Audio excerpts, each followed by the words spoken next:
أعوذ بالله من الشيطان الرجيم. بسم الله الرحمن الرحيم. السلام علیکم ورحمۃ اللہ وبرکاتہ.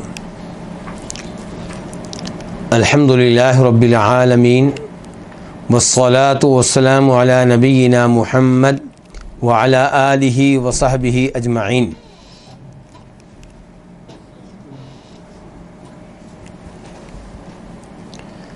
کتاب التوحید امام محمد بن عبد الوہاب رحمہ اللہ کی عظیم الشان تالیف. آج اس کا 18واں باب ہے. باب ما جاء ان سبب کفر بنی آدم و ترکہم دینہم هو الغلو فی الصالحین.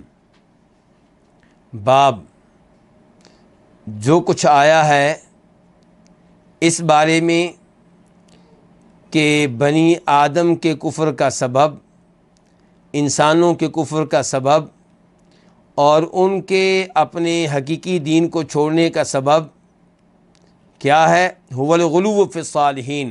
صالحین کے معاملے میں، نیک لوگوں کے معاملے میں، اولیاء کے معاملے میں حد سے تجاوز کرنا، انہیں ان کے مقام سے بڑھانا، ان کی تعظیم کرنے میں، ان سے محبت کرنے میں، ان کا احترام کرنے میں حد سے آگے نکل جانا. اس باب کا گزشتہ ابواب کے ساتھ کیا تعلق ہے؟ گزشتہ ابواب میں ہمیں بتایا گیا شرک کے بارے میں، شرک کی قباحت کے بارے میں اور اس سے ملتے جلتے دیگر امور کے بارے میں. اب بتایا جا رہا ہے کہ شرک کا سب سے بڑا سبب کیا ہے. تو شرک کا سب سے بڑا سبب پھر کیا ہے؟ نیک لوگوں کے احترام، ان کی محبت میں کیا کرنا؟ غلو کرنا. اب سوال یہ پیدا ہوگا، غلو کہتے کس کو ہیں؟ کسی چیز کو اس کی حد سے بڑھانا، یہ کیا ہے؟ غلو ہے. ہر چیز کی ایک حد ہوتی ہے. نبی علیہ الصلوۃ والسلام کا ایک مقام ہے. اب آپ کو آپ کے مقام سے بڑھا کر اللہ تعالیٰ کے حقوق آپ کو دینا، اللہ کی صفات آپ کو دینا، یہ کیا ہو جائے گا؟ غلو ہو جائے گا. اولیاء کی عزت کرنی چاہیے، ان کا احترام کرنا چاہیے، ان سے محبت کریں، انہیں تحائف دیں، ان کی مجلس میں بیٹھیں، ان سے علم لیں، یہ سب کچھ ٹھیک ہے. لیکن احترام میں، محبت میں حد سے آگے انہیں بڑھا دینا، یہ کیا ہوگا؟ یہ غلو ہوگا. تو ہر چیز کا ایک مقام ہے. اس مقام کا پتہ کیسے چلے گا؟ شریعت کے ذریعے پتہ چلے گا. شریعت بتاتی ہے کہ کس کا کیا مقام ہے. مثال کے طور پہ نبی علیہ الصلوۃ والسلام سے محبت کا اظہار کرتے ہوئے آپ عید میلاد النبی صلی اللہ علیہ وسلم مناتے ہیں، تو کیا شریعت نے یہ چیز بتائی؟ کیا نبی علیہ السلام نے یہ چیز بتائی؟ کیا اللہ تعالیٰ نے یہ چیز بتائی؟ کیا صحابہ کرام نے یہ کام کیا؟ نہیں کیا. اس کا مطلب یہ ہے کہ آپ کا برتھ ڈے منانا، آپ کے یوم ولادت کو منانا، یہ شریعت نہیں ہے. تو جب یہ کام کریں گے تو ہم آپ کی محبت کے نام پہ غلو کر رہے ہیں.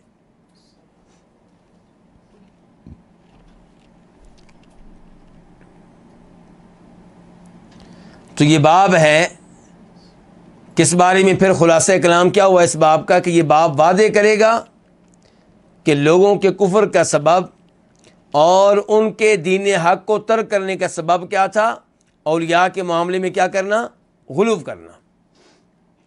وقول اللہ تعالی، اور یہ باب ہے اللہ کے اس فرمان کے بارے میں، یا اہل الکتاب لا تغلوا فی دینکم ولا تقولوا علی اللہ الا الحق. اے اہل کتاب. اہل کتاب کن کو کہا جاتا ہے؟ یہودیوں اور عیسائیوں کو. انہیں اہل کتاب کیوں کہتے ہیں؟ کیونکہ ان پہ کتابیں نازل ہوئی ہیں، تورات و انجیل. ان کے مقابلے میں اہل مکہ کو کیا کہا جاتا تھا اس زمانے میں؟ امی. هو الذی بعث فی الامیین. یہ امی تھے، ان پڑھ لوگ، نہ لکھنا جانتے، نہ پڑھنا جانتے، نہ ان کے پاس کوئی کتاب.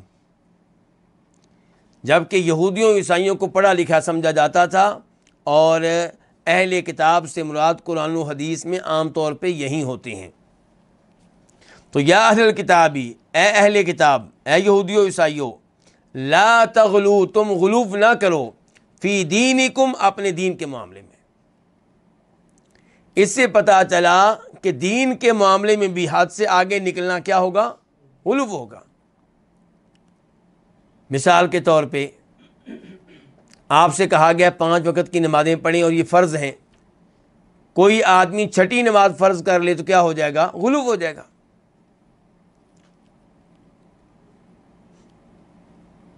وَلَا تَقُولُوا عَلَى اللَّهِ إِلَّا الْحَقَّ، اور اللہ کے متعلق کوئی بات نہ کہو سوائے کس بات کے؟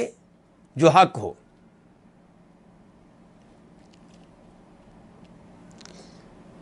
اس کے بعد کیا کہا اللہ تعالیٰ نے اس آیت میں؟ اور یہ آیت کون سی؟ سورہ نساء کی آیت نمبر 171 171، انما المسیح عیسی ابن مریم رسول اللہ وکلمتہ القاها الی مریم وروح منہ فآمنوا باللہ ورسلہ ولا تقولوا ثلاثۃ انتہوا خیرا لکم انما اللہ الہ واحد سبحانہ ان یکون لہ ولد لہ ما فی السماوات وما فی الارض وکفی باللہ وکیلا۔ اللہ تعالیٰ نے آیت کے شروع میں کہا کہ غلو سے دور رہو اور اللہ کے متعلق وہی بات کہو جو حقیقت ہو۔ پھر کہا کہ عیسیٰ علیہ السلام جو کہ مریم کے بیٹے ہیں، یہ کیا ہیں؟ اللہ کے رسول ہیں اور اللہ کا کلمہ ہیں۔ اللہ کے رسول ہیں، یہ رد ہو گیا کن کے اوپر؟ یہودیوں پہ، جو عیسیٰ علیہ السلام کو اللہ کا رسول نہیں مانتے تھے۔ وَكَلِمَتُهُ، اور اللہ تعالیٰ کا کلمہ ہے۔ اس سے کیا مراد ہے؟ کہ وہ اللہ کے کلمہ کن کے ذریعے پیدا ہوئے ہیں، یعنی کہ بغیر باپ کے پیدا ہوئے ہیں۔ اگر بغیر باپ کے پیدا ہونے کی وجہ سے آپ انہیں اللہ تعالیٰ کا بیٹا قرار دیتے ہیں یا 3 معبودوں میں سے ایک قرار دیتے ہیں، تو آدم علیہ السلام کے بارے میں پھر آپ کا عقیدہ کیا ہوگا؟ جو بغیر باپ بغیر ماں کے پیدا ہوئے ہیں۔ القاہا الی مریم، اللہ تعالیٰ نے اس کلمے کو ڈالا تھا کس میں؟ مریم میں۔ وروح منہ، اور عیسیٰ علیہ السلام کیا ہیں؟ اللہ کی طرف سے روح ہیں۔ اللہ کی کون سی روح؟ ذاتی روح یا اللہ کی پیدا کردہ روح؟ اللہ کی پیدا کردہ روح ہے، اور ہم سب اللہ تعالیٰ کی پیدا کردہ روح ہیں، تو پھر عیسیٰ علیہ السلام کی کیا خصوصیت ہوئی؟ اللہ تعالیٰ نے ان کی نسبت اپنی طرف کی ہے، تو اس سے پتہ چلا کہ وہ عام روح نہیں ہے، خاص روح ہیں، صاحب شرف روح ہیں، صاحب عزت روح ہیں۔ پھر اللہ نے کہا وَلَا تَقُولُوا ثَلَاثَةٌ، یہ نہ کہا کرو کہ معبود 3 ہیں، یعنی کہ عیسیٰ علیہ السلام 1 اور اللہ تعالیٰ نمبر 2، سیدہ مریم نمبر 3۔ یہ تثلیث والا عقیدہ کیا ہے؟ یہ غلط ہے۔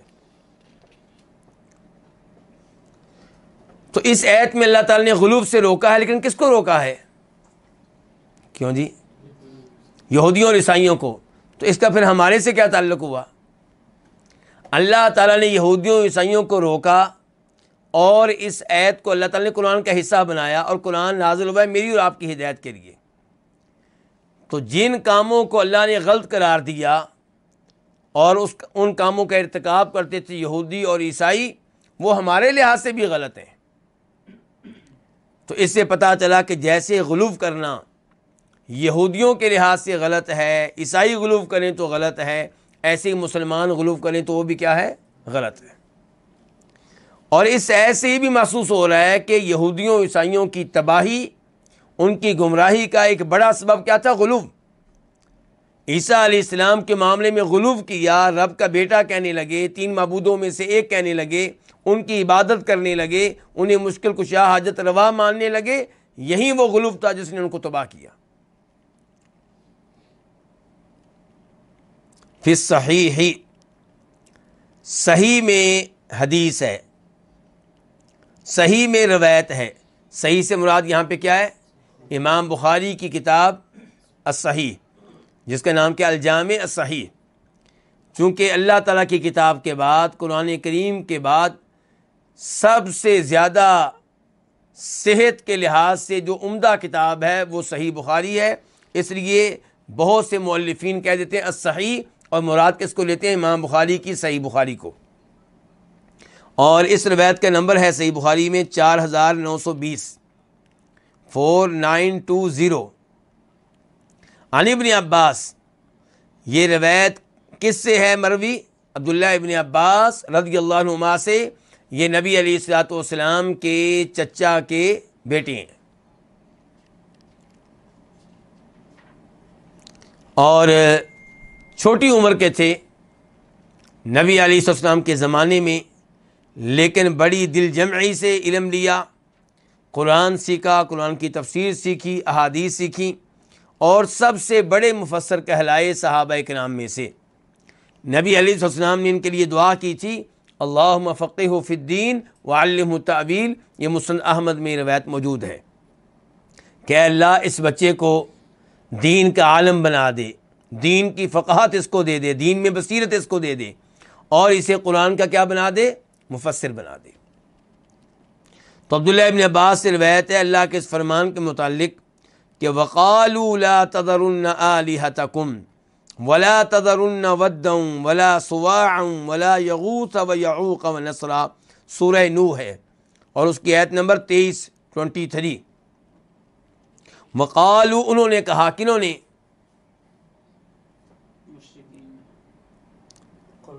نوح علیہ السلام کی قوم کے مشرکین نے، یعنی کہ نوح علیہ السلام نے تبلیغ کا آغاز کر دیا ہے، ان کی قوم شرک میں مبتلا ہو چکی ہے، نوح علیہ السلام انہیں شرک سے روک رہے ہیں، تو انہوں نے کہا کہ نوح علیہ السلام کی باتوں میں آ کر اپنے پیاروں کو نہ چھوڑ دینا، اپنے اولیاء کو نہ چھوڑ دینا، اپنے معبودوں کو نہ چھوڑ دینا۔ اور ان کے معبود کتنے تھے؟ 5 تن پاک۔ وقالوا، انہوں نے کہا، لا تذرن، ہرگز نہ چھوڑنا، آلہتکم، اپنے معبودوں کو، ولا تذرن، اور ہرگز نہ چھوڑنا، ود کو، یہ ان کے پہلے معبود ہیں، ولا سواع، دوسرے معبود سواع، تیسرے کا نام یغوث، چوتھے کا نام یعوق، اور پانچویں کا نام کیا؟ نصر۔ کہہ رہے ہیں کہ یہ تمہارے معبود ہیں، تمہارے بڑے انہی کی عبادت کرتے تھے، انہی سے دعائیں کرتے تھے، انہی کو مشکل کشا، حاجت روا، غوث اعظم سمجھتے تھے۔ تم نے نوح کی باتوں میں آ کے اپنے معبودوں کو چھوڑنا نہیں ہے، اپنا تعلق مضبوطی سے قائم رکھنا ان کے ساتھ جن کے ساتھ تعلق تھا تمہارے بڑوں کا، تمہارے آباء و اجداد کا۔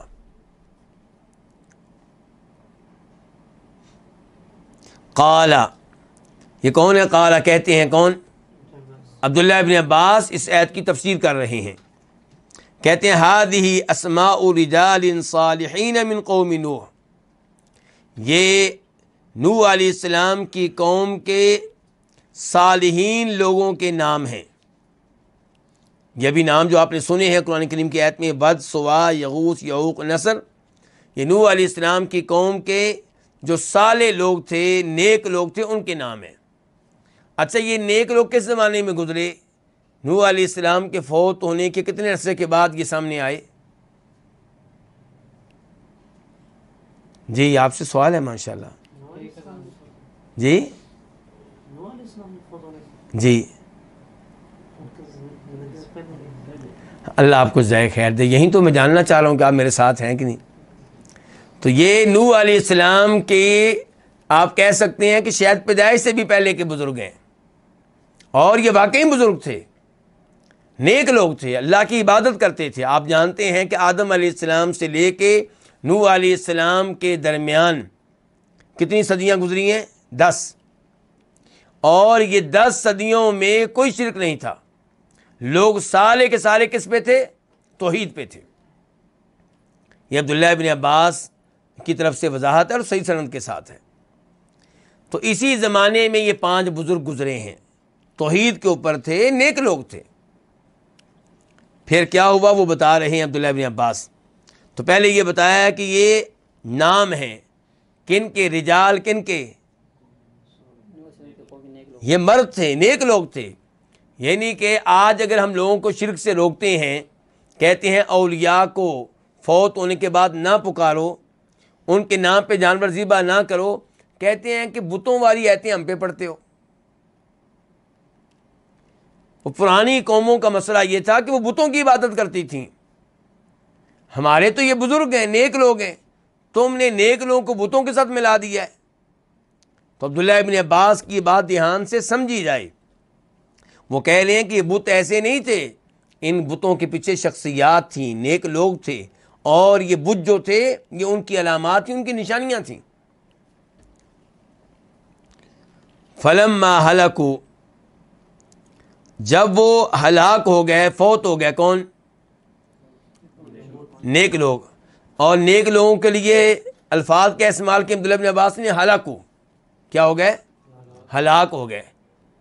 پتہ چلا کہ نیک لوگوں کے بارے میں یہ کہنا کہ ہلاک ہو گئے، فوت ہو گئے، اس قسم کے الفاظ کوئی جرم نہیں ہے، توہین نہیں ہے. تو عبداللہ ابن عباس جن کو خود کہہ رہے ہیں کہ نیک لوگ تھے، انہی کے بارے میں کہہ رہے ہیں جب وہ ہلاک ہو گئے. فوت ہو جانا، مر جانا، یہ کوئی ایسی چیز نہیں ہے کہ جس کو توہین سمجھا جائے. آج کل کے لوگوں نے خود ہی اس کو توہین بنا لیا. اب جو یہ الفاظ ادا کرے اسے کہتے ہیں کہ جناب یہ توہین کر رہا ہے. فلما ہلکوا، تو جب یہ نیک لوگ فوت ہو گئے، ہلاک ہو گئے، اوحى الشیطان الی قومہم، تو شیطان نے وحی کی ان کی قوم کی طرف. وحی کس نے کی ہے؟ تو پتہ چلا ایک وحی ہوتی ہے رحمان کی طرف سے اور ایک وحی ہوتی ہے شیطان کی طرف سے. اسی لیے امام ابن تیمیہ رحمہ اللہ نے کتاب لکھی ہے جس کا نام کیا ہے؟ الفرقان بین اولیاء الرحمن و اولیاء الشیطان، کہ آپ کیسے فرق کریں گے کہ یہ اللہ کا ولی ہے اور یہ جو ہے اس نے ولی کا روپ دھار رکھا ہے، جبکہ یہ اللہ کا ولی نہیں بلکہ ابلیس کا، شیطان کا ولی ہے. آج کل کے لوگوں کا یہی مسئلہ ہے کہ وہ جن کو ولی سمجھ رہے ہوتے ہیں وہ ولی ہوتے ہیں، لیکن اللہ کے ولی نہیں، کس کے؟ شیطان کے. شیطان کے ساتھ ان کے گہرے روابط ہوتے ہیں، تعلقات ہوتے ہیں، اور شیطان ان کو ایک آدھ بات بتا بھی دیتا ہے. جو شیطان کو کہیں سے ملتی ہے وہ ان کو بتا دیتا ہے. وہ پشین گوئی جاری کر دیتے ہیں، 100 پشین گوئیاں جاری کرتے ہیں، 1-2 صحیح نکلتی ہیں جو شیطان نے پہلے سے ان کو بتائی ہوتی ہیں، باقی غلط نکلتی ہیں، اور 1-2 جو صحیح نکلتی ہیں ان کی وجہ سے لوگ کہتے ہیں لو جی واقعی اللہ کا ولی ہے، اسی لیے تو اس نے وہ بات ہمیں بتا دی تھی جو بعد میں صحیح ثابت ہوئی. جو 98 غلط ثابت ہوئی ان کے بارے میں کوئی بات ہی نہیں کرتا. تو یہاں پہ کہا گیا شیطان نے وحی کی ان کی قوم کی طرف. تو اس سے پتہ چلا کہ آج کل وہ لوگ جو جادو کرتے ہیں، عامل بن کر بیٹھے ہوئے ہیں، نجومی بن کر بیٹھے ہوئے ہیں، ان کے تعلقات ہوتے ہیں کن کے ساتھ؟ شیطانوں کے ساتھ. اور شیطان ان پہ وحی کرتے ہیں. وحی سے مراد کیا ہے؟ ان کے کانوں میں پھونکے مارتے ہیں، ان کو چند ایک باتیں بتاتے ہیں، وسوسے ڈالتے ہیں. تو یہاں پہ مراد وسوسہ ہے. تو شیطان نے وسوسہ ڈالا ان کی قوم کے دلوں میں، کیا کہ یہ کہ انسبوا الی مجالسہم التی کانوا یجلسون فیہا انصابا، یہ کہ انسبوا نسب کر دو، الی مجالسہم ان کے بیٹھنے کے مقامات میں، نسب کر دو ان اولیاء کے بیٹھنے کے مقام، ان مقامات میں جہاں وہ بیٹھا کرتے تھے. کیا نسب کر دو؟ انصابا، ان کے بت نسب کر دو، ان کے مجسمے نسب کر دو. جہاں جہاں بیٹھ کے وہ لوگ اللہ کی عبادت کیا کرتے تھے وہاں پہ ان کے نام کے مجسمے قائم کر دو. یعنی کہ تصویریں بنانے والے موجود ہیں، مورتیاں بنانے والے موجود ہیں، مجسمے بنانے والے موجود ہیں، اور انہوں نے اولیاء کو دیکھا بھی ہوا ہے. تو اولیاء کی شکل کے مطابق مجسمے بنا دیں، مورتیاں بنا دیں. وَسَمُّوهَا بِأَسْمَائِهِمْ، اور ان مورتیوں کے، ان مجسموں کے نام رکھ دو بِأَسْمَائِهِمْ، ان کے ناموں پہ. یعنی کہ جو مورتی ہوگی ود کی، اس مورتی کو کیا کہا جائے گا؟ ود ہی کہا جائے گا. اور جو سوا کی مورتی ہوگی اس کو سوا کہا جائے گا، جو یغوث کی ہوگی اس کو یغوث کہا جائے گا. اور یاد رہے کہ عبداللہ ابن عباس کی یہ روایت جو ہم پڑھ رہے ہیں، یہ اگر آپ مکمل پڑھیں تو آپ کو پتہ چلے گا کہ یہ 5 بزرگ جو نوح علیہ السلام کی قوم میں تھے، ان کا وجود باقی تھا نبی علیہ السلام کے زمانے تک. اب چاہے وہی بت تھے یا ان بتوں جیسے بت شیطان نے بنوائے بعد کے لوگوں سے، بہرحال ان کا وجود تھا۔ اور آپ اگر عربوں کے نام پڑھیں تو ان ناموں میں ایک نام آپ کو ملے گا عبد ود، ود کا بندہ، اور ایک نام آپ کو یہ بھی ملے گا عبد یغوث۔ تو عبداللہ ابن عباس کہتے ہیں کہ اب شیطان نے کیا وحی کی، کیا خیال ان کے ذہنوں میں ڈالا کہ تم نسب کرو ان کی ان مجالس میں جہاں یہ بیٹھا کرتے تھے، کیا نسب کرو؟ مجسمے، مورتیاں، اور ان کے نام رکھ دو ان کے ناموں پہ۔ اچھا مقصد کیا تھا؟ یہ شیطان گمراہ کرنا چاہ رہا ہے۔ اس نے پہلا سٹیپ یہ اٹھایا ہے کہ جناب یہ بزرگ ہیں، ان کے یادگار ان کی رہنی چاہیے، ان کی یادگار کا فائدہ ہوگا۔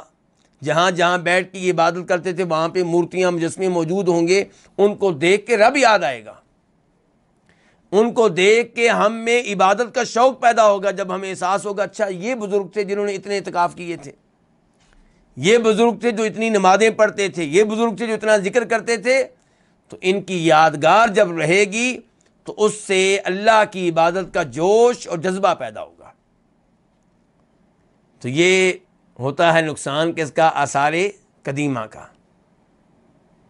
لوگ چاہتے ہیں کہ آثار قدیمہ رہیں، اور جو علماء ہوتے ہیں حق کے علماء وہ چاہتے ہیں کہ آثار قدیمہ نہ رہیں، کیونکہ یہ آئندہ سبب بنیں گے کس کا؟ شرک کا۔ اسی لیے جناب عمر فاروق رضی اللہ عنہ نے کٹوا دیا تھا، کیا؟ وہ درخت کٹوا دیا تھا جس کے بارے میں مشہور ہو گیا تھا کہ یہ وہی درخت ہے جس کے نیچے بیعت لی تھی نبی علیہ الصلوۃ والسلام نے 400 صحابہ کرام سے، کیونکہ وہ دیکھ رہے تھے کہ لوگ بھاگ کر اس کی طرف جاتے ہیں اور اس کی تعظیم کر رہے ہیں، اور یہ تعظیم کل کو سبب بن سکتی ہے کس کا؟ شرک کا۔ یہ وہ معلومات ہیں جو صحابہ کرام کے پاس تھیں۔ یہ عبداللہ بن عباس کو معلومات دینے کن کے پاس تھیں؟ صحابہ کرام کے پاس۔ اسی لیے عمر فاروق نے کہا تھا، بخاری شریف کی روایت ہے کہ اے حجر اسود، اگر میں نے نبی علیہ الصلوۃ والسلام کو تجھے بوسہ دیتے ہوئے دیکھا نہ ہوتا میں نے تجھے بوسہ نہیں دینا تھا۔ اور میں اللہ کی قسم اٹھا کے کہتا ہوں کہ مجھے مکمل یقین ہے، انی لا اعلم، مجھے مکمل یقین ہے، انک حجر لا تضر ولا تنفع، تو ایک پتھر ہے، نفع نقصان کا مالک نہیں ہے۔ جناب عمر فاروق اس زمانے میں کہہ رہے ہیں جس زمانے میں شرک کا کوئی خطرہ نہیں تھا، لیکن تنبیہ ضروری تھی۔ توحید کے زمانے میں تنبیہ ضروری ہے، ان امور سے روکنا، ان وسائل سے روکنا، ان ذرائع سے روکنا ضروری ہے جو کل کو شرک کا سبب بن سکتے ہیں۔ تو جناب عمر فاروق کی وہ تنبیہ آج بھی اہل توحید کے کام آ رہی ہے۔ اللہ کے فضل و کرم سے آج بھی اہل توحید جب حجر اسود کو بوسہ دیتے ہیں انہیں یقین ہوتا ہے کہ نفع نقصان کا مالک نہیں ہے، انہیں یقین ہوتا ہے کہ اس کو ہاتھ لگانے سے برکت ملے گی، لیکن کون سی برکت؟ اجر و ثواب ملے گا۔ لیکن یہ نہیں ہوگا کہ اس کو ہاتھ لگانے سے میرے ہاتھ کے دانے ختم ہو جائیں گے، اس کے ساتھ میرا منہ لگ گیا تو میرے منہ پہ جو سیاہی ہے وہ ختم ہو جائے گی، میں نے رومال جو اس کے ساتھ لگایا ہے اپنے باقی جسم پہ لگاؤں گا تو بیماریاں دور ہو جائیں گی۔ نہیں، ایسے تبرک کے قائل نہیں ہیں۔ کون؟ اہل حدیث، اہل سنت، صحیح عقیدہ کے حامل لوگ۔ تو یہ بھی عبداللہ ابن عباس کی جو وضاحت ہے یہ بھی ان کی طرف سے تنبیہ ہے ہمارے لیے۔ یہ علماء کرام پہلے سے ہمیں ایسی تنبیہات دے کر گئے ہیں۔ کہتے ہیں ففعلوا، انہوں نے ایسا ہی کیا، شیطان کے مشورے کو قبول کیا، شیطان کے وسوسے پہ عمل کیا۔ ففعلوا، انہوں نے یہ کام کیا۔ فلم تعبد، تو ان کی عبادت نہیں کی گئی، مورتیاں بن گئی ہیں، مجسمے بن گئے ہیں، لوگ زیارت کے لیے آتے ہیں، دیکھتے ہیں، ان بزرگوں کو یاد کرتے ہیں، ان کے تذکرے کرتے ہیں، ان کے کارنامے بتاتے ہیں، لیکن ان کی عبادت نہیں کی جا رہی۔ حتی اذا ہلک اولئک، یہاں تک کہ جب ہلاک ہو گئے یہ کون؟ مورتیاں بنانے والے، مجسمے بنانے والے، ان کی بیٹھکوں میں جہاں پہ وہ بیٹھا کرتے تھے وہاں پہ ان کو نصب کرنے والے جب ہلاک ہو گئے، ونُسِیَ العلم، اور علم کو بلا دیا گیا، عبیدت، اب ان کی عبادت شروع کر دی گئی۔ اچھا یہاں پہ ایک تو یہ ہے کہ یہ روایت کس کتاب کی بلا؟ صحیح بخاری کی۔ تو صحیح بخاری میں نسیہ کا لفظ نہیں ہے، وہاں پہ کیا ہے؟ تنسخ العلم، جب علم اٹھ گیا۔ اچھا اب یہاں سوال پیدا ہوگا کون سا علم ہے جو اٹھ گیا؟ ایک قول یہ ہے کہ توحید کا علم اٹھ گیا، اسی لیے کہتے ہیں توحید کے بارے میں، توحید کے متعلق گفتگو کرتے رہنا چاہیے۔ اب ہماری جو مساجد الحمدللہ، اہل حدیث کی مساجد، سلفیوں کی مساجد، اہل سنت کی مساجد، اہل سنت سے مراد کون ہے؟ جو بدعات سے دور رہنے والے اہل سنت ہیں، شرک و بدعات سے دور رہنے والے۔ میں اہل سنت سے مراد وہ لوگ نہیں لے رہا جنہوں نے ہمارے پاکستان انڈیا میں اہل سنت کے لفظ پہ قبضہ کر لیا ہے، جبکہ وہ شرک و بدعات میں سب سے آگے ہیں۔ تو کہنے کا مطلب یہ ہے کہ ہم اہل حدیث، سلفیوں، اہل سنت کی جو مساجد ہیں، وہاں پہ اتنی جلدی کسی سری شرک کا خطرہ نہیں ہے، لیکن اگر آپ اس موضوع پہ گفتگو نہیں کریں گے تو پھر یہ کام شروع ہوگا۔ ابھی آپ ایک تازہ مثال لے لیں، آپ جانتے ہیں کہ جڑاں شہر میں واقعہ پیش آیا، وہاں پہ کہا گیا کہ قرآن کریم کے اوراق کی توہین کی ہے چند عیسائیوں نے۔ اللہ بہتر جانتا ہے کہ ایسا ہوا یا نہیں ہوا، بہرحال یہ بات مشہور کی گئی۔ اس کے بعد کیا ہوا؟ کئی جذباتی لوگوں نے عیسائیوں کے گھروں کو آگ لگا دی، چرچ جلا دیے گئے، چرچ توڑ دیے گئے۔ اب عیسائیوں کو نقصان پہنچانا، انہیں قتل کرنا، انہیں مارنا، ان کے گھروں کے مال کو لوٹنا، یہ سارے کام غلط ہیں اور ہم اس کی مذمت کرتے ہیں۔ اور جنہوں نے ایسا کیا انہوں نے اسلام اور مسلمانوں کو بدنام کیا ہے، انہوں نے لوگوں کے دلوں میں اسلام کی نفرت ڈالی ہے۔ لیکن کیا ہمیں یہ حق حاصل ہے کہ ہم ان عیسائیوں کو دعوت دیں کہ ہماری مساجد آپ کے لیے کھلی ہے، وہاں پہ آپ اپنے مذہب کے مطابق عبادت کر سکتے ہیں؟ یہ تو کہا جا سکتا ہے کہ ہماری مساجد کھلی ہیں، وہاں پہ آپ رہائش رکھ سکتے ہیں، مسجد کو گندہ نہ ہونے دیں، پلی چیزیں نہ لے کر آئیں، آپ رہائش رکھ سکتے ہیں، ہم آپ کو کھانا دیں گے، ہم آپ کو بستر دیں گے، ہم آپ کو پانی دیں گے، کوئی حرج نہیں انشاءاللہ۔ لیکن یہ کہ ہماری مساجد میں آئیں اور اپنے مذہب کے مطابق عبادت کریں، یہ دعوت دی ہے، اور دینے والے کون ہیں؟ اہل حدیث۔ کیوں؟ یہیں جب علم جو ہے وہ کیا ہو جائے؟ مٹ جائے، علم ختم ہو جائے، جب ان موضوعات پہ گفتگو نہ ہو تو اس کا نتیجہ یہ نکلتا ہے، کیونکہ جب حادثہ پیش آتا ہے تب کوئی آپ کو فون کر کے فتویٰ نہیں لیتا، تو پہلے سے بار بار گفتگو ہونی چاہیے توحید پہ اور شرک و بدعات کی قباحت کے بارے میں، اور شرک و بدعات کی علامات کے بارے میں، کون سی چیزیں شرک ہیں، کون سی چیزیں بدعت ہیں، ان پہ گفتگو کرتے رہنا چاہیے۔ ورنہ کسی اہل حدیث کو، سلفی کو ضرورت نہ ہوتی کہ عیسائیوں ہماری مسجد میں آ کے تم عبادت کرو اپنے طریقے کے مطابق۔ وہ کس کی عبادت کریں گے جی؟ عیسیٰ علیہ السلام کی۔ یعنی کہ اگر کسی عیسائی کو میں اپنے گھر میں جگہ دیتا ہوں تو پھر بھی مجھے حق حاصل نہیں کہ میں اس سے کہوں کہ میرے گھر میں تو اپنے طریقے کے مطابق عبادت کر، بلکہ اگر میں دیکھوں تو مجھے چاہیے کہ میں اس کو روکوں کہ کم از کم میرے گھر میں تمہیں یہ اجازت نہیں دوں گا کہ تم غیر اللہ کی عبادت کرو۔ لیکن ہم کہہ رہے ہیں کہ مسجد میں آ کے تم عیسیٰ علیہ السلام کی عبادت کرو، جبکہ اللہ تعالیٰ کہتے ہیں وَأَنَّ الْمَسَاجِدَ لِلَّهِ فَلَا تَدْعُوا مَعَ اللَّهِ أَحَدًا، مسجد اللہ تعالیٰ کی ہیں اور تمہیں یہ حق حاصل نہیں ہے کہ اللہ تعالیٰ کے ساتھ ساتھ وہاں پہ کسی اور سے دعا کرو، کسی اور کی عبادت کرو۔ تو کہنے کا مطلب یہ ہے، یہ موضوع میں نے کیوں چھیڑا ابھی؟ کہ توحید کے متعلق گفتگو جب نہ ہو، شرک کے بارے میں تنبیہ کرنا آپ ترک کر دیں گے سوچ کے کہ ہمارے لوگ تو ٹھیک ہیں، تو یہ نتیجہ نکلتا ہے۔ تو کیا ہوا جی؟ نسی العلم، علم بلا دیا گیا۔ تو کس کا علم؟ توحید کا علم۔ اور دوسرے نمبر پہ کہا گیا ہے کہ اس علم سے مراد یہ ہے کہ یہ معلومات بلا دی گئیں کہ ان مورتیوں کو، مجسموں کو نصب کرنے کا مقصد کیا تھا۔ مقصد یہ نہیں تھا کہ ان سے دعائیں کی جائیں، ان کو سجدے کیے جائیں، ان کے نام پہ جانور ذبح کیے جائیں، بلکہ مقصد یہ تھا کہ ان کو دیکھ کے رب یاد آئے گا، رب کی عبادت کی جائے۔ اور تیسرے نمبر پہ کہا گیا علم سے مراد ہے شریعت کا مکمل علم بلا دیا گیا، جہالت عام ہو گئی، تو پھر کیا ہوا؟ عبیدت، اب ان کی عبادت کی گئی ہے۔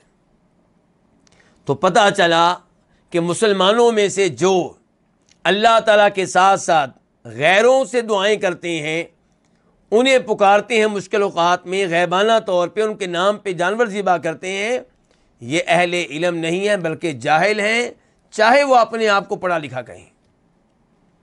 جس کو توحید کا نہیں پتا وہ جاہل ہے، جو شرک و بدعات کا ارتکاب کرتا ہے وہ کیا ہے؟ وہ جاہل ہے۔ وقال ابن القیم،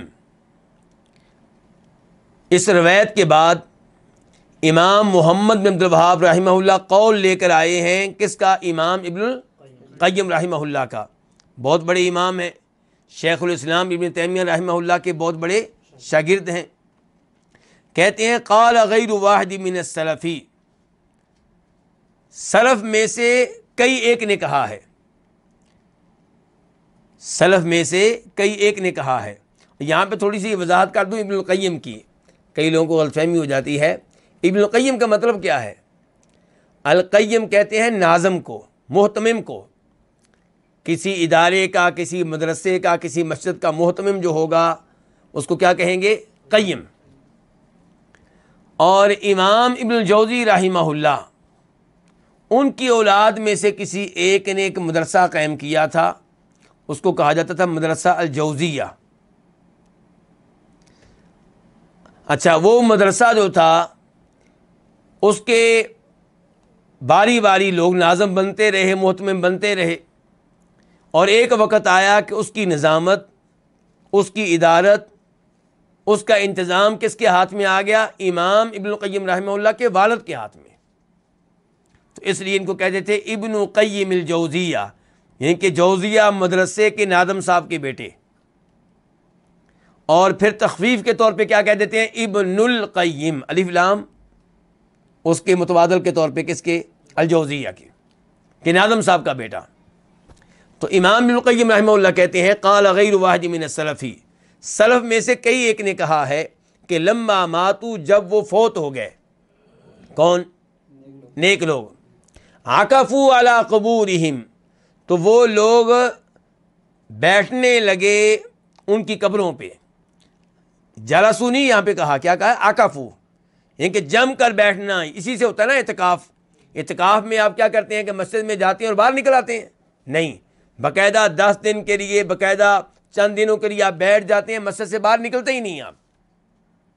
تو ایسے یہ مجاور بن کے بیٹھ گئے ان کی قبروں کے پاس، گدی نشین بن کر بیٹھ گئے۔ تو لما ماتو، جب یہ نیک لوگ فوت ہوئے تو عکفوا، وہ بعد والے ان کی قبروں پہ جم کر بیٹھ گئے، مجاور بن کر بیٹھ گئے۔ ثم صوروا تماثیلہم، پھر انہوں نے ان کے مجسمے بنائے۔ ثم طال علیہم الامد، پھر ان پہ ایک عرصہ گزر گیا۔ فعبدوہم، تو انہوں نے ان کی عبادت کی۔ امام صاحب کی گفتگو سے کیا پتہ چلا کہ شرک کیسے شروع ہوا؟ نمبر 1، ان کی قبروں پہ مجاور بن کر بیٹھے۔ نمبر 2، ان کی مورتیاں اور مجسمے بنائے، اور پھر ایک عرصہ گزرا تو پھر عبادت شروع ہوئی۔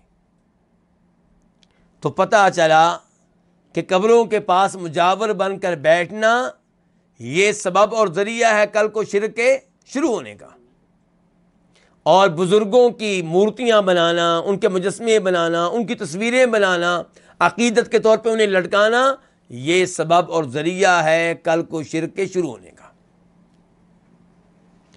اسلام شاید اسی لیے روکتا ہے، منع کرتا ہے، کس سے؟ تصویروں سے۔ تصویروں سے بچنا چاہیے، اور جن کے بارے میں دل میں شرعی محبت ہو، دینی محبت ہو، دینی عقیدت ہو، ان کی تصویروں میں زیادہ خطرہ ہے۔ یعنی کہ علماء جن کے ساتھ لوگ محبت رکھتے ہیں، عقیدت رکھتے ہیں، اولیاء نیک لوگ ان کی تصویریں جب لٹکائیں گے آپ، ان کی مورتیں جب بنائیں گے تو یہاں پہ شرک شروع ہونے کا زیادہ خطرہ ہے۔ وعن عمر ان رسول اللہ صلی اللہ علیہ وسلم قال،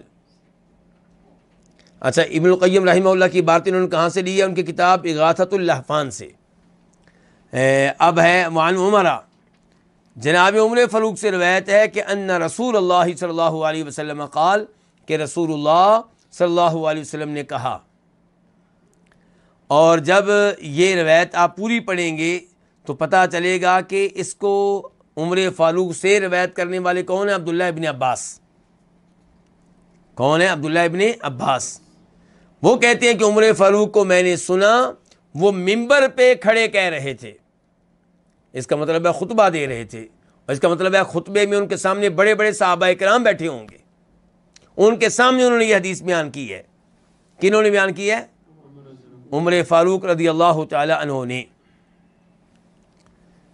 کہ فرمایا نبی علیہ السلام نے کہ لا تطرونی کما اطرت النصارى ابن مریم، لا تطرونی، مجھے حد سے آگے نہ بڑھاؤ۔ پتہ چلا کہ نبی علیہ السلام کی بھی ایک حد ہے، ورنہ شرک و بدعات میں ڈوبے ہوئے لوگ یہ الفاظ کہہ رہے ہوتے ہیں کہ اللہ کے رسول سے محبت کی کوئی حد نہیں ہے صلی اللہ علیہ وسلم، عقیدت ہماری عقیدت اندھی ہے جی، ہماری محبت اندھی ہے، جبکہ اللہ کے رسول اندھی محبت اور عقیدت سے منع کر رہے ہیں۔ فرمایا لا تطرونی، مجھے حد سے آگے نہ بڑھاؤ، میری شان میرا مقام بیان کرتے ہوئے غلو نہ کرو، کما اطرت النصارى ابن مریم، جیسے عیسائیوں نے عیسیٰ بن مریم کو حد سے آگے بڑھایا، ان کی شان بیان کرتے ہوئے حد سے آگے نکل گئے۔ تو عیسائیوں نے کیا کیا تھا جی؟ عیسیٰ علیہ السلام کو اللہ کا بیٹا قرار دیا، تو یہ انہیں ان کی حد سے آگے بڑھانا ہے۔ اچھا وہ کیا عیسائی عیسیٰ علیہ السلام کے دشمن تھے؟ ان سے محبت کرنے والے تھے۔ تو پتہ چلا یہ جرم محبت کرنے والوں سے ہوتا ہے، اور جو اس جرم سے منع کرے آپ انہیں گستاخ کہہ دیتے ہیں، جبکہ آپ کا یہ کام کرنا، غلو کرنا، یہ جرم ہے جو کل کو شرک کا سبب بنتا ہے۔ دوسرے نمبر پہ کیا کہتے تھے عیسیٰ علیہ السلام کے معاملے میں وہ، کہ یہ تین میں سے ایک ہیں، ان کے ٹوٹل معبود تین ہیں، اللہ تعالیٰ، عیسیٰ علیہ السلام اور سیدہ مریم، یا اللہ تعالیٰ، عیسیٰ علیہ السلام اور جبریل۔ تو تین میں سے ایک کون ہے؟ عیسیٰ علیہ السلام۔ تو یہ بھی ان کا عقیدہ کیا تھا؟ غلط تھا، اور اس معاملے میں بھی انہوں نے عیسیٰ علیہ السلام کو ان کی حد سے بڑھایا۔ تو غلو کوئی بھی ہو اور کسی کے معاملے میں بھی آپ غلو کریں وہ غلط ہے۔ تو یہاں پہ جس غلو کی مذمت کی جا رہی ہے، یہ غلو کس کے معاملے میں؟ عیسیٰ علیہ السلام نبی کے معاملے میں، اور اللہ کے رسول اپنے بارے میں کہہ رہے ہیں۔ تو گفتگو کر رہے تھے عیسیٰ علیہ السلام کے معاملے میں، کہ انہوں نے عیسیٰ علیہ السلام کے معاملے میں غلو کیا، کنہوں نے؟ عیسائیوں نے۔ تو غلو عیسیٰ علیہ السلام کے معاملے میں ہوا، اس کو غلط قرار دیا جا رہا ہے، اور نبی علیہ السلام جو سب سے افضل انسان، سب سے اعلیٰ، سب سے زیادہ عزت والے، سب سے زیادہ فضیلت والے، وہ کہہ رہے ہیں کہ میری ذات کے معاملے میں بھی غلو نہیں کرنا۔ انما انا عبد، انما یہ کس لیے ہوتا ہے جی؟ حصر کے لیے، کہ اس کے علاوہ میں کچھ نہیں ہوں۔ انما انا عبد، سوائے اس کے نہیں، میں تو ایک بندہ ہوں۔ فقولوا عبد اللہ ورسول، تم کہا کرو کہ یہ اللہ کے بندے ہیں اور اللہ کے رسول ہیں۔ یہ اللہ کے بندے اور اللہ کے رسول ہیں، یہ الفاظ دو طرح کے لوگوں کے اوپر رد کر رہے ہیں، دو طرح کے لوگوں کو غلط قرار دے رہے ہیں۔ ایک وہ جو نبی علیہ السلام کی ذات کے معاملے میں جفا کا ارتکاب کرتے ہیں، یعنی کہ آپ کو رسول بھی ماننے کے لیے تیار نہیں ہے، اور آپ کو عام انسان سمجھتے ہیں۔ اور دوسرے نمبر پہ غالی لوگ، غلو کرنے والے، اس میں ان کی بھی تردید ہے، کیونکہ یہاں پہ کیا کہا گیا ہے کہ آپ اللہ کے رسول ہیں اور ساتھ ساتھ اللہ کے بندے ہیں. تو آپ کو جب اللہ کا بندہ مانا جائے گا اور اللہ کا رسول مانا جائے گا تو پھر انسان اعتدال پہ رہے گا, صراط مستقیم پہ رہے گا, غلو سے بھی بچا رہے گا اور جفا سے بھی بچا رہے گا. جنہوں نے آپ کی ذات کے معاملے میں غلو کیا, انہوں نے غلو کی عجیب و غریب مثالیں قائم کی ہیں. مثال کے طور پہ آپ نے سنا ہوگا مشہور قصیدہ ہے عربی میں, کیا کہتے ہیں جسے بردہ, اور بلکہ بردہ نہیں کہتے, کیا کہتے ہیں بردہ شریف. حالانکہ اس قصیدے میں شرک ہے, تو شرک والا قصیدہ, شرک والی نظم شریف کیسے ہو گئی؟ اور دوسری بات یہ ہے کہ شریف سے مجھے یاد آیا کہ پاکستان انڈیا میں انہی شہروں کو شریف کہتے ہیں جہاں پہ شرک کے اڈے قائم ہیں. جی وہاں پہ بھی ایسے ہی ہے. تو یہاں پہ دیکھیں یہ قصیدہ جو ہے, اس قصیدے کا ایک شعر آپ کے سامنے رکھنے لگا ہوں کہ وَإِنَّ مِن جُودِكَ الدُّنْيَا وَضَرَّتَهَا وَإِنَّ مِن جُودِكَ الدُّنْيَا وَضَرَّتَهَا وَمِنْ عُلُومِكَ عِلْمَ اللَّوْحِ وَالْقَلَمِ. نبی علیہ الصلوۃ والسلام کی شان بیان کرتے ہوئے شاعر کہہ رہا ہے کہ دنیا اور دنیا کی سوکن کیا ہے وہ جی آخرت. دنیا و آخرت جو ہے اے نبی علیہ الصلوۃ والسلام, یہ آپ کی سخاوت کا کچھ حصہ ہے. یعنی کہ جو کچھ آپ نے لوگوں کو دیا ہے اور جن چیزوں کے آپ مالک ہیں, جو چیزیں آپ لوگوں کو دیتے ہیں, ان میں سے ایک کیا ہے دنیا اور ایک کیا, یعنی کہ ساری دنیا اس میں آ گئی, بلکہ آخرت بھی آ گئی. آپ بتائیے کہاں قرآن یہ کہے کہ قل انی لا املک لکم ضرا ولا رشدا, سورہ جن, کہ اے نبی علیہ السلام آپ بتا دیں کہ میں تمہارے لیے نفع و نقصان کا مالک نہیں ہوں. کہاں قرآن یہ کہے کہ لیس لک من الامر شیء, کہ اے نبی علیہ الصلوۃ والسلام جن ظالموں نے آپ کے صحابہ کو شہید کیا اور آپ کو زخمی کیا, آپ ان کے خلاف بددعائیں کر رہے ہیں, ان پہ لعنت کر رہے ہیں, نہیں یہ کام نہ کریں آپ. لیس لک من الامر شیء, آپ کا اس معاملے میں کوئی اختیار نہیں ہے. او یتوب علیہم او یعذبہم, اللہ تعالیٰ اپنی مرضی کرے گا ان کے معاملے میں, یا اللہ ان کو عذاب دے گا یا اللہ ان کو توبہ کی توفیق دے گا. اور دنیا جانتی ہے, تاریخ آپ پڑھ سکتے ہیں کہ جن جن کا نام لے کے آپ بددعائیں کر رہے تھے ان سب کو اللہ نے ہدایت دی. تو پتہ چلا کہ نبی علیہ السلام نفع و نقصان کے مالک نہیں ہے.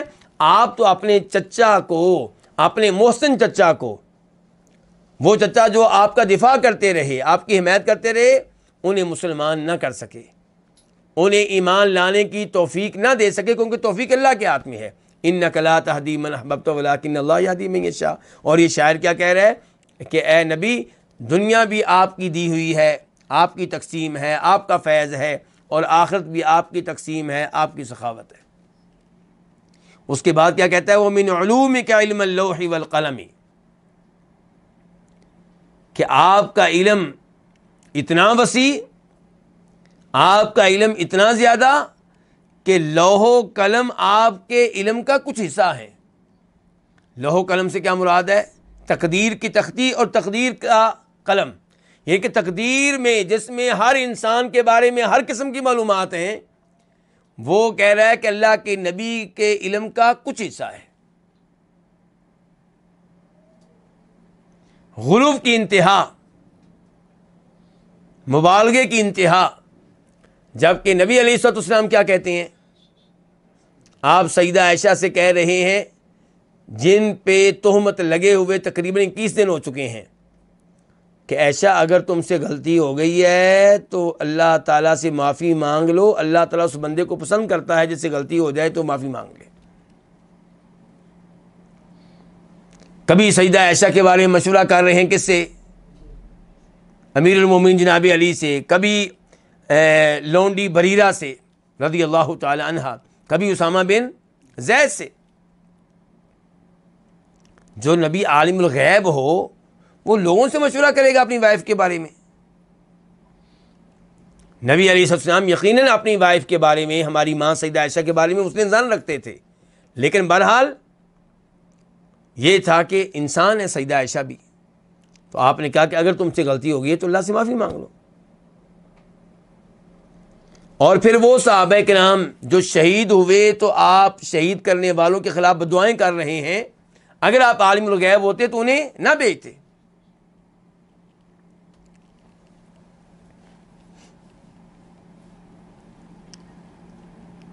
اخرجہ، اس حدیث کو روایت کیا کنہوں نے؟ امام بخاری نے اور امام مسلم نے۔ یہ کون کہہ رہے ہیں؟ امام محمد بن عبد الوہاب رحمہ اللہ، جبکہ صحیح بات یہ ہے کہ اس کو روایت کیا امام بخاری نے اور مسلم شریف میں یہ روایت موجود نہیں ہے۔ صحیح بخاری میں اس کا نمبر ہے 3445 3445۔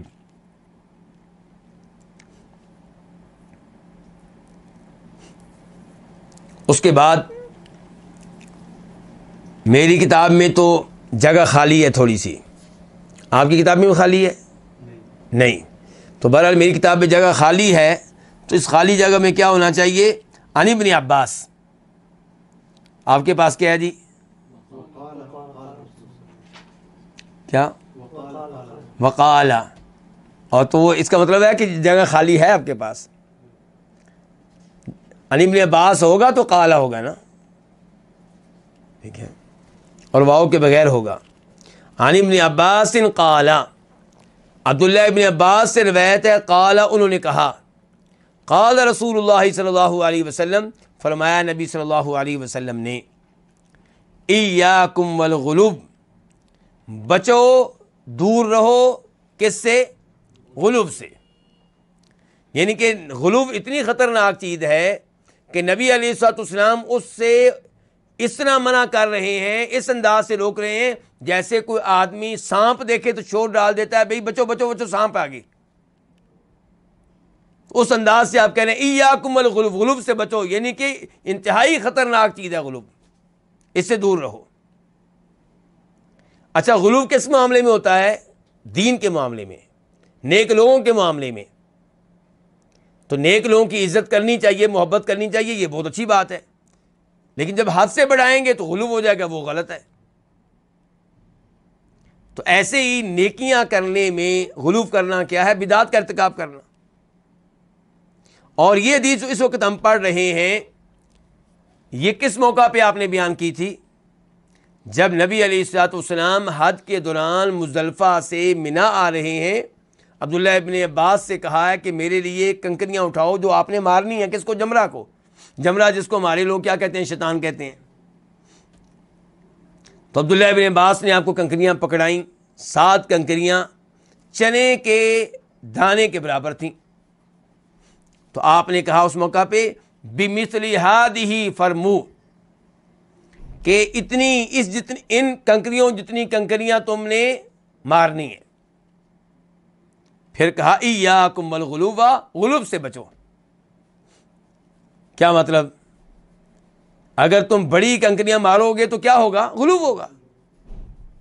جب اللہ کے نبی کہہ رہے ہیں کہ اتنی کنکریاں مارنی ہیں، ان کنکریوں جتنی کنکریاں، سائز یہ ہو، تو اب اگر کوئی اینٹیں مارے، پتھر مارے تو یہ غلو ہے۔ اگر کوئی 7 کی بجائے 8 مارے، 9 مارے، کیا ہے؟ غلو ہے۔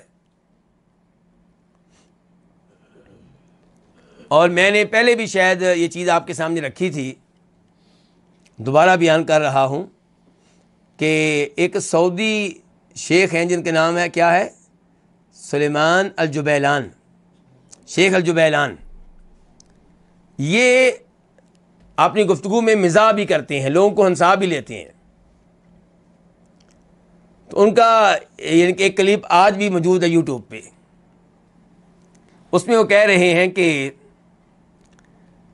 حج کے دوران میں کنکریاں مارنے گیا تو ایک آدمی میں نے دیکھا کہ وہ جناب جوتے مار رہا ہے، اینٹیں مار رہا ہے۔ تو میں نے اس کو سمجھایا، منع کیا، اور وہ کون تھا؟ کوئی پاکستانی تھا، اس کو منع کیا تو وہ کہنے لگا ہاں میں نے آپ کو پہچان لیا ہے۔ تو شیخ صاحب کہتے ہیں میں بڑا خوش ہوا کہ مجھے اردو بولنے والے بھی جانتے ہیں۔ لیکن اس نے کیا کہا کہ میں تمہیں پہچان لیا. میں نے کہا میں کون ہوں؟ اس نے کہا تو شیطان کا بھائی ہے. کہ میں شیطان کو انٹے مار رہا ہوں, تکلیف تمہیں کیوں ہو رہی ہے؟ تو اس سے آپ اندازہ لگا سکتے ہیں کہ ہم لوگ غلو میں کس حد تک مبتلا ہیں. تو غلو کی اجازت نہیں ہے. بیت اللہ کا مثال کے طور پہ آپ بیت اللہ کو لے لیں. ہمیں کہا گیا بیت اللہ کا طواف کرنا ہے. اب بیت اللہ کا طواف کرتے ہوئے غلاف کعبہ کے دھاگے کھینچنا تبرک کے نام پہ, یا تبرک کے نام پہ اسے ہاتھ لگانا, یا بیت اللہ کی مختلف دیواروں کو تبرک کے نام پہ ہاتھ لگانا کہ میری بیماریاں اس سے دور ہوں گی, مجھے صحت ملے گی, یہ سب چیزیں کیا ہیں؟ غلو ہیں. بیت اللہ کے معاملے میں غلو ہیں. تو غلو کی اسلام میں گنجائش نہیں ہے. فرمایا ایاکم الغلو, غلو سے بچو. فانما سوائے اس کے نہیں, اہلک من کان قبلکم, جو تم سے پہلے لوگ تھے, اہلک انہیں ہلاک کر دیا تھا. کس نے؟ الغلو, غلو نے. اندازہ کریں غلو کتنی خطرناک چیز ہے کہ پہلی قوموں کو غلو نے ہلاک کر دیا تھا. نوح علیہ السلام کی قوم کو دیکھنے, غلو نے ہلاک کیا نا. غلو کس معاملے میں؟ اولیاء کی عزت کرنے میں, اولیاء اور صالحین کی عزت کرنے میں غلو کیا. ان کی مورتیاں بنائیں, مجسمے قائم کیے, اور بعد میں یہیں سے شرک کا آغاز ہوا. تو اس لیے غلو کیا ہے؟ حرام ہے. ولی مسلمین, اچھا یہ حدیث کہاں پہ آئی جو بھی پہلے پڑھ چکا ہوں؟ اس کو روایت کرنے والے امام نسائی ہیں, اور نسائی شریف میں اس کا نمبر ہے 3057 3057. امام ابن ماجہ اس کو روایت کرتے ہیں اپنی سنن میں, اور وہاں پہ اس کا نمبر ہے 3029 3029. امام ابن خزیمہ اس کو روایت کرتے ہیں اپنی صحیح میں, اور وہاں پہ اس کا نمبر ہے 2867 2867. اور اس کو بہت سے علماء کرام نے صحیح قرار دیا ہے. ان میں سے ایک ہیں شیخ البانی رحمہ اللہ. ولی مسلمین, اور مسلم میں روایت ہے. کس سے روایت ہے؟ عبداللہ بن مسعود رضی اللہ عنہ سے, ان رسول اللہ صلی اللہ علیہ وسلم قال ہلک المتنطعون قالها ثلاثہ. آپ نے فرمایا ہلاک ہو گئے کون؟ المتنطعون, حد سے بڑھنے والے, تکلف کرنے والے, حد سے تجاوز کرنے والے. قالها, آپ نے یہ الفاظ کہے ثلاثاً, کتنی بار؟ 3 بار آپ نے کہا ہلک المتنطعون ہلک المتنطعون ہلک المتنطعون.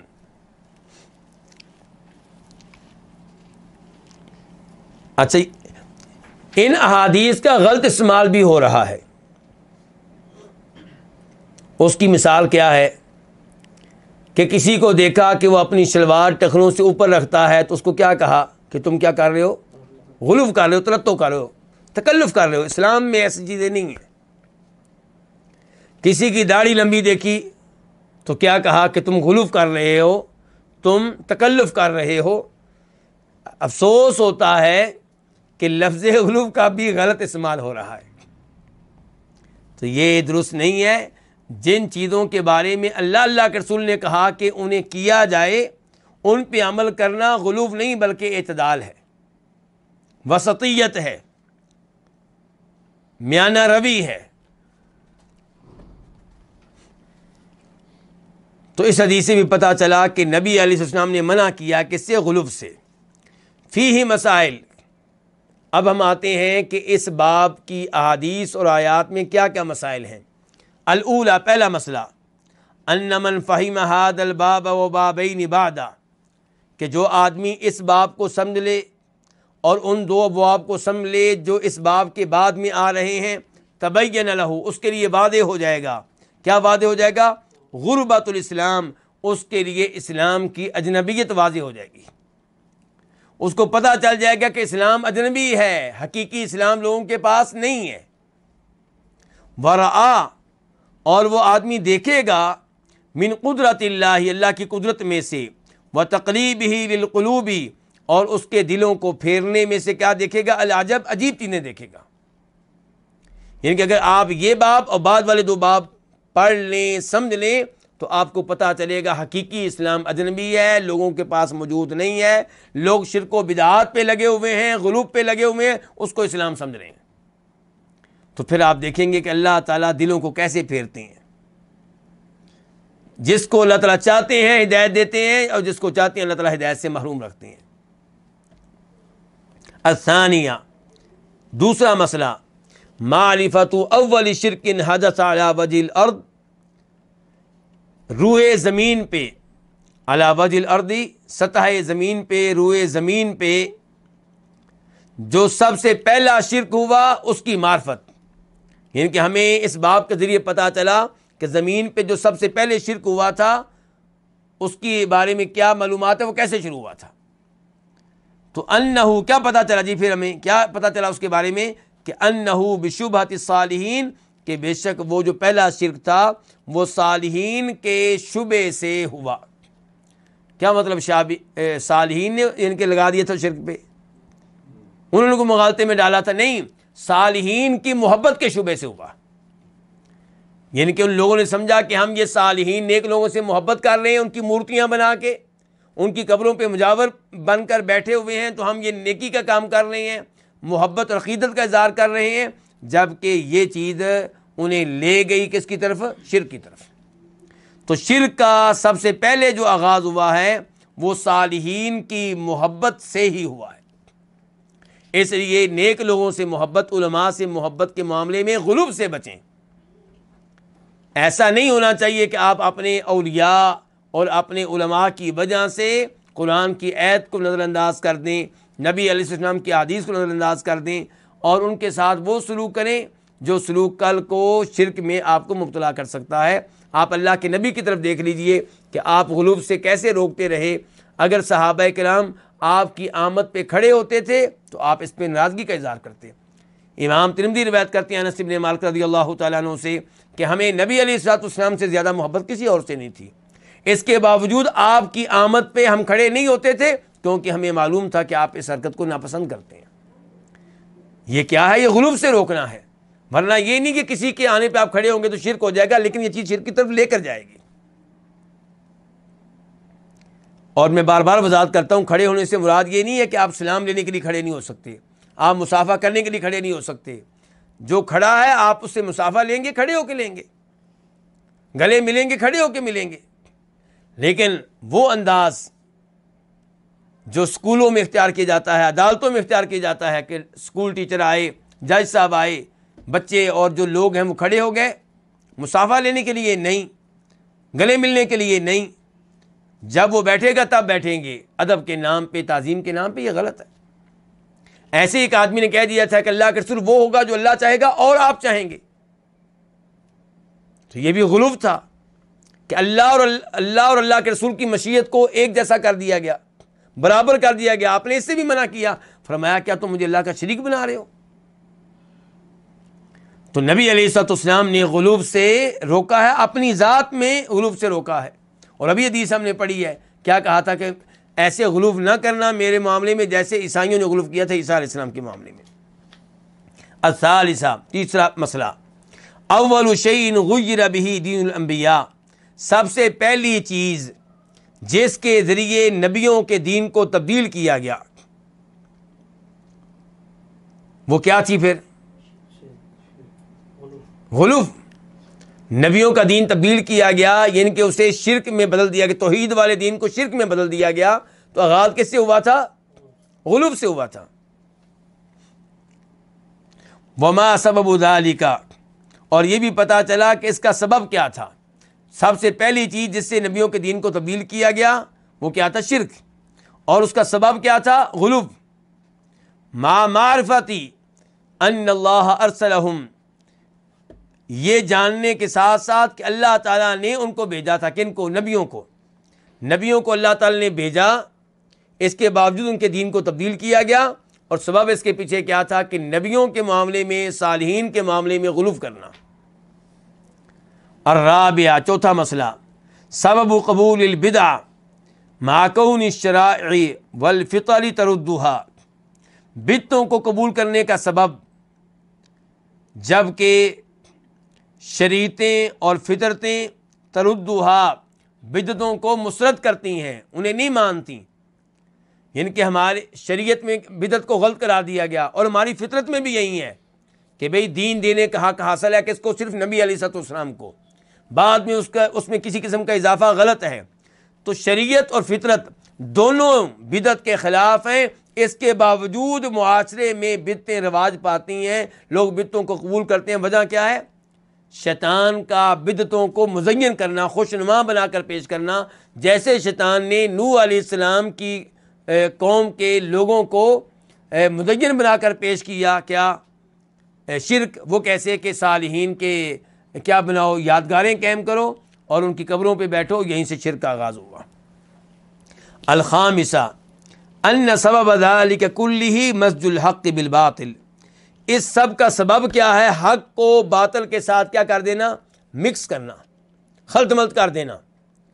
یعنی کہ کچھ حق ہے اس میں باطل کو ڈال کے پیش کرنا اور لوگ یہ سمجھیں کہ یہ حق ہے۔ فالاول، حق کیا تھا؟ مثال کے طور پہ محبت الصالحین، نیک لوگوں سے محبت کرنا، یہ کیا حق ہے؟ بالکل کرنی چاہیے۔ نبی علیہ السلام سے محبت ہونی چاہیے، سب سے بڑھ کے ہونی چاہیے اللہ تعالیٰ کی ذات کے بعد، بالکل۔ والثانی، اور دوسرا کیا تھا؟ دوسرے سے کیا مراد ہے؟ باطل۔ وہ کیا تھا؟ فعل اناس من اہل العلم والدین شیئا ارادوا به خیرا، کہ اہل علم اور اہل دین میں سے کئی لوگوں کا وہ چیز کرنا، وہ کام کرنا، ارادوا به خیرا، جس سے ان کی مراد کیا تھی؟ خیر تھی، ان کی نیت کیا تھی؟ خیر تھی۔ فظن من بعدهم، تو گمان کیا انہوں نے جو ان کے بعد تھے کہ انہم ارادوا به غیرا، کہ انہوں نے اس سے ارادہ کیا ہے کسی اور چیز کا۔ کیا کہنا چاہتے ہیں؟ کہ حق اور باطل مکس ہوتا ہے۔ گمراہ فرقوں کے پاس بھی تھوڑا بہت حق ہوتا ہے۔ اب عید میلاد النبی کے پیچھے کیا ہے؟ نبی علیہ السلام سے محبت، اور یہ حق ہے، لیکن محبت کے لیے آپ کے یوم پیدائش کو بطور تہوار منانا یہ باطل ہے۔ وہ محبت کا نام پیش کریں گے، لوگ اس سے متاثر ہوں گے۔ تو یہاں پہ بھی کیا ہے؟ شرک کیسے شروع ہوا نوح علیہ السلام کی قوم میں؟ حق اور باطل شیطان نے پیش کیا۔ حق کیا تھا؟ اولیاء سے محبت، اور باطل کیا تھا؟ کہ کچھ لوگوں کو، علماء کو، اہل دین کو کس کام پہ لگایا؟ کہ ان کی قبروں پہ مجاور بن کے بیٹھو، ان کی یادگاریں قائم کرو۔ تو اب جنہوں نے یہ کام کیا، اہل علم نے، اہل دین نے، ان کا ارادہ کیا تھا؟ خیر کا ارادہ تھا۔ لیکن جو بعد میں آئے انہوں نے اس سے کچھ اور سمجھا۔ انہوں نے سمجھا کہ ہمارے بڑے ادھر آ کے انہی سے مانگتے تھے، کیوں؟ جب کہ بڑے کیا کرتے تھے؟ ادھر آ کے دعائیں کرتے تھے اللہ سے، بزرگوں کی قبر کے پاس، بزرگوں کی یادگار کے پاس کھڑے ہو کے اللہ سے دعا کریں گے، اللہ زیادہ سنے گا۔ یہ ان کی نیت تھی۔ بعد والوں نے سمجھا کہ ہمارے بڑے انہی سے تو مانگ رہے ہوتے تھے، تو یہاں سے شرک کا آغاز ہوگا۔ السادسہ، چھٹا مسئلہ، تفسیر الآیہ التی فی سورۃ نوح، سورہ نوح کی آیت کی تفسیر عبداللہ بن عباس نے کی اور ہمیں معلوم ہوئی ہے بالکل۔ السابعہ، ساتواں مسئلہ، جبلۃ الآدمی فی کون الحق ینقص فی قلبہ والباطل یزید۔ جبلہ فطرت کو کہتے ہیں، آدمی انسان کی فطرت کس معاملے میں؟ اس معاملے میں کہ حق جو ہے اس کے دل میں کم ہوتا رہتا ہے اور باطل بڑھتا رہتا ہے۔ اگر انسان قرآن کو بار بار نہ سیکھے، قرآن کو بار بار نہ پڑھے، تفسیر بار بار نہ پڑھے، احادیث بار بار نہ پڑھے، اہل توحید کی مجالس میں نہ بیٹھے، تو حق اس کے دل میں کم ہونا شروع ہو جاتا ہے اور باطل اس میں بڑھنا شروع ہو جاتا ہے۔ الثامنہ، آٹھواں مسئلہ، ان فیہ شاہدا لما نقل عن السلف ان البدعۃ سبب الکفر، کہ یہاں سے ہمیں شاہد مل گیا، تائید مل گئی، دلیل مل گئی، قرینہ مل گیا، کس چیز کا؟ اس چیز کا جو سلف سے منقول ہے۔ سلف سے کیا منقول ہے جی؟ جس کی تائید ہمیں یہاں سے ملی ہے کہ بدعت جو ہیں، بدعتیں جو ہیں، یہ کفر کا سبب بنتی ہیں۔ یعنی کہ بدعتیں آہستہ آہستہ انسان کو کہاں لے جاتی ہیں؟ کفر و شرک کی طرف لے جاتی ہیں۔ اور یہی کچھ ہوا ہے، جیسا کہ بتایا عبداللہ بن عباس نے، کہ ان لوگوں نے کیا کیا تھا؟ ان لوگوں نے یادگاریں قائم کی تھیں، یادگاروں کے پاس بیٹھ کے اللہ کی عبادت کرتے تھے، قبروں کے پاس مجاور بن کے بیٹھے رہے۔ یہ کیا تھا؟ یہ شرک نہیں ہے، یہ بدعت ہے۔ کل کو اس نے کیا شکل اختیار کر لی؟ شرک کی شکل اختیار کر لی۔ التاسعہ، نواں مسئلہ، معرفت الشیطان بما تؤول الیہ البدعہ ولو حسن قصد الفاعل۔ شیطان جانتا ہے، معرفت الشیطان، شیطان کیا ہے؟ وہ جانتا ہے کس چیز کو؟ بما تؤول الیہ البدعۃ، وہ جانتا ہے کہ بدعت کا انجام کیا ہوتا ہے، وہ جانتا ہے اس انجام کو جس کی طرف بدعت لے کر جاتی ہے، جس کی طرف بدعت لوٹتی ہے، اگرچہ بدعت کرنے والے کی نیت اچھی ہو۔ تو شیطان کو پتا ہے بدعت کا انجام کیا ہوتا ہے، کفر و شرک، اس لیے انسانوں کو وہ لگاتا ہے کس پہ؟ بدعات پہ۔ العاشرہ، 10واں مسئلہ، معرفت القاعدۃ الکلیہ، عمومی قاعدے کا علم ہوا ہمیں۔ کون سا قاعدہ جی؟ وہی النہی عن الغلو ومعرفت ما یؤول الیہ، غلو کی ممانعت ہے، غلو منع ہے، اور یہ پتہ چلا کہ غلو کا انجام کیا ہوتا ہے۔ معرفت ما یؤول الیہ، پتہ چلا اس چیز کا جس کی طرف غلو لوٹتا ہے، جس کی طرف غلو پہنچا دیتا ہے، غلو کے انجام کا ہمیں پتہ چلا۔ الحادی عشرہ، 11واں مسئلہ، مضرۃ الوقوف علی القبر لاجل عمل صالح، کسی نیک عمل کی خاطر قبر پہ مجاور بن کر بیٹھنے کا نقصان۔ تو امام ابن القیم رحمہ اللہ نے بتایا نا کہ شرک کا آغاز کیسے ہوا تھا، کہ قبروں پہ مجاور بن کے وہ بیٹھتے تھے۔ الثانی عشرہ، 12واں مسئلہ، معرفت النہی عن التماثیل والحکمت فی ازالتها، مجسمے بنانے کی ممانعت کا پتہ چلا۔ پتہ چلا کہ مجسمے بنانے ممنوع ہے، تصویریں جاندار چیزوں کی بنانی کیا ہے؟ ممنوع ہے، یہ پتہ چلا۔ اور حکمت کا پتہ چلا فی ازالتها، ان کو ذیل کرنے کی حکمت کیا ہے، مجسمے کیوں ذیل کر دینے چاہیے، کیوں ان کو ختم کرنا چاہیے؟ کیونکہ ان کو ختم کریں گے تو شرک کا وسیلہ ختم ہو جائے گا، ان کو قائم کریں گے تو شرک کا وسیلہ اور ذریعہ قائم ہو جائے گا۔ الثالث عشرہ، 13واں مسئلہ، معرفت عظم شأن هذه القصہ وشدت الحاجت الیہا مع الغفلۃ عنہا،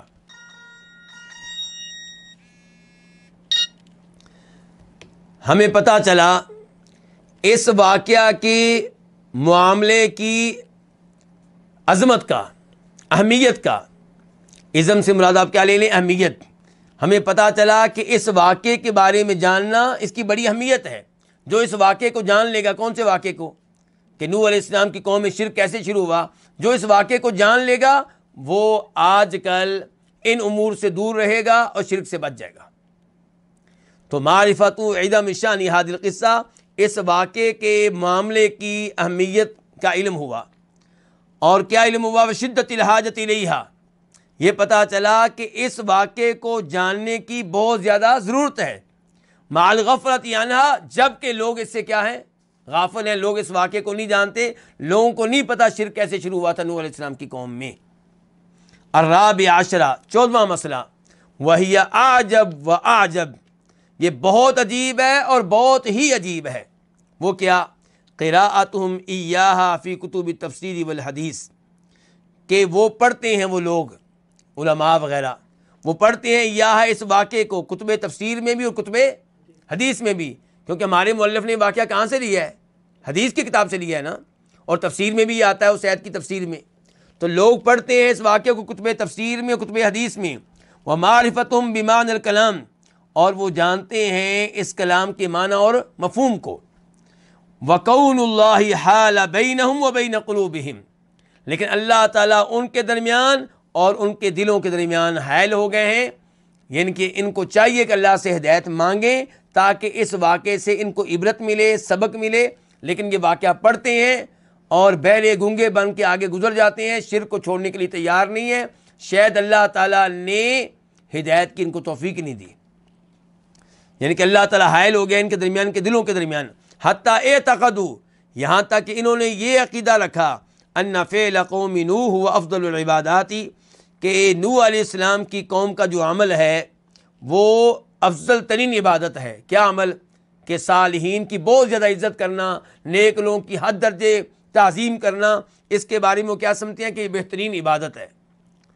واعتقدوا، اور انہوں نے یہ عقیدہ رکھا، ان نہی اللہ ورسولہ عنہ هو الکفر المبیح للدم والمال، کہ اللہ تعالیٰ کا اور اللہ کے رسول کا اس سے کیا کرنا، اللہ تعالیٰ اور اللہ کے رسول کی اس سے جو ممانعت ہے، یہ ایسا کفر ہے جو حلال کر دیتا ہے خون کو بھی اور مال کو بھی۔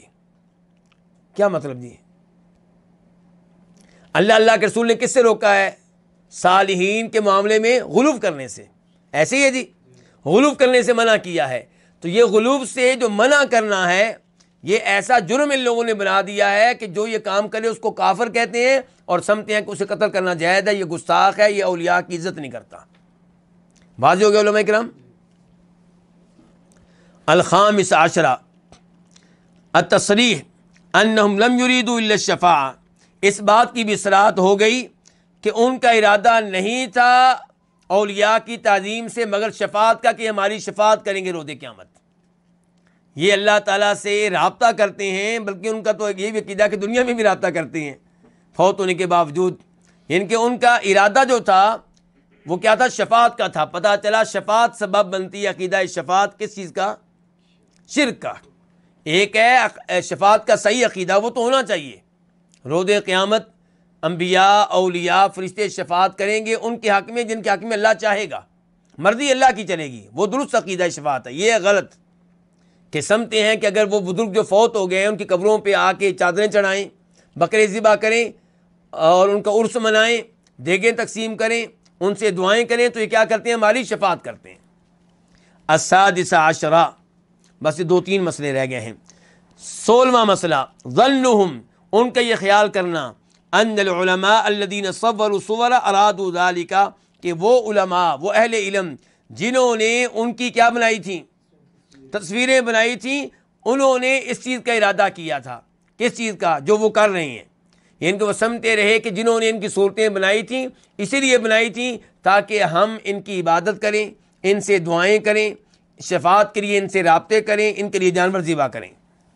السابع عشرہ، 17واں مسئلہ البیان العظیم فی قولہ صلی اللہ علیہ وسلم، بڑی عظیم وضاحت آئی ہے اللہ کے نبی کی اس حدیث میں کہ لا تطرونی، میرے معاملے میں مبالغہ نہ کرنا، میری شان بیان کرتے ہوئے حد سے آگے نہ مجھے بڑھانا، جیسے عیسائیوں نے عیسیٰ علیہ السلام کو حد سے آگے بڑھا دیا تھا۔ یہ آخری حدیث کے آخر تک فصلوات اللہ وسلامہ، اللہ کی طرف سے کیا ہو؟ درود ہو اور سلام ہو۔ یہ امام محمد عبد الوہاب درود بھیج رہے ہیں کس پہ؟ اللہ کے رسول پہ صلی اللہ علیہ وسلم، کہ اللہ تعالیٰ کی طرف سے درود اور سلام ہو اس پہ من بلغ البلاغ المبین، جس نے واضح طور پہ حق پہنچا دیا۔ مراد کون ہے؟ نبی صلی اللہ علیہ وسلم۔ الثامن عشرہ، 18واں مسئلہ نصیحتہ ایانا بہلاک المتنطعین، نبی علیہ الصلوۃ والسلام کا ہماری خیر خواہی کرنا اور ہمیں سمجھانا کس بارے میں؟ کہ غلو کرنے والے، حد سے آگے بڑھنے والے کیا ہو جاتے ہیں؟ ہلاک ہو جاتے ہیں۔ تو آپ نے ہمیں خبردار کیا ہے، نصیحت کی ہے آپ نے ہمیں۔ التاسع عشرہ، 19واں مسئلہ التصریح، وضاحت اس بات کی، صراحت اس بات کی کہ انہا لم تعبد، کہ ان کی عبادت نہیں کی گئی، کن کی؟ بتوں کی، حتی نسل علم، یہاں تک کہ علم بلا دیا گیا، جب علم بلایا گیا پھر ان کی عبادت شروع ہوئی۔ ففیہا، تو اس میں کیا ہے جی؟